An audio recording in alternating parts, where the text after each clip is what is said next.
A big win today for the Liberal government and environmentalists. The Federal Court of Appeal has overturned a lower court decision having to do with single-use plastics.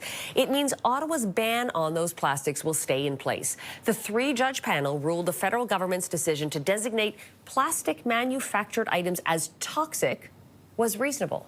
The government defined toxic as substances which could harm the environment. And joining me now with more, Rick Smith, executive producer of a documentary, The Plastic People. You know a lot about plastics, Rick, so what do you think of this ruling?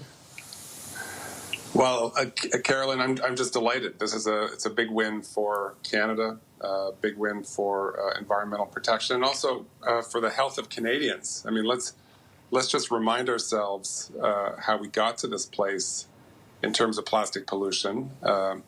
Fully one half of all plastics ever created by humans have been made since the invention of Instagram. I mean, let me just repeat that. 50% of all plastics ever made have been made in the last decade. So the acceleration of plastic production, the kind of our careless use of plastic, only about, it doesn't matter how careful people are in terms of sticking stuff in the recycling bin. Only about 10% of plastics are recycled. The rest of it winds up in the environment. So there's no question that plastic is toxic.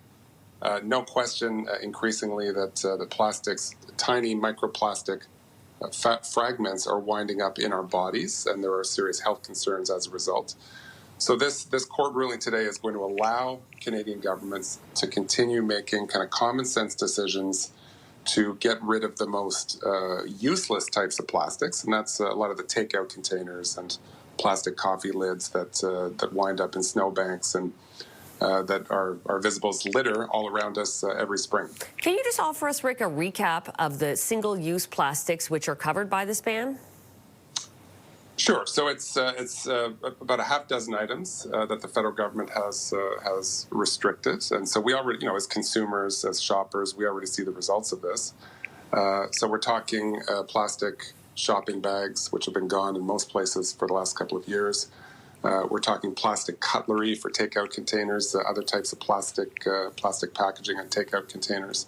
These bans that were at issue today don't affect a lot of other types of plastic packaging. So people will mostly just continue to see the changes that we've seen. Every time we go into a coffee shop or every time we go into a grocery store, there's been a little bit of a reduction in single-use plastics and the move towards less toxic alternatives that are just as good. Do you think this court ruling today will embolden the federal government to broaden the scope of its plastics ban? Could we see, for example, clamshell containers? People are probably very familiar with those in the grocery store that contain a lot of fruits and berries. Plastics like those, do you think we could see the scope of this ban be extended? I'm not sure, but what we do know is that the science on plastics is clear. It gets more worrisome by the day. I mean, there was another study out just in the last couple of weeks finding more microplastics in the human body. I mean, this is how bad plastic pollution has gotten, is that it turns out the ultimate garbage dump for all of this stuff is our own bodies because we ingest it, we drink it in. So I think the science of what's happening is going to make further action inevitable, not just by Canadian governments, but we see governments and companies all over the world accelerating their moves to clean up plastic pollution. A big win for the federal government today and for environmentalists. Rick Smith, we appreciate your time.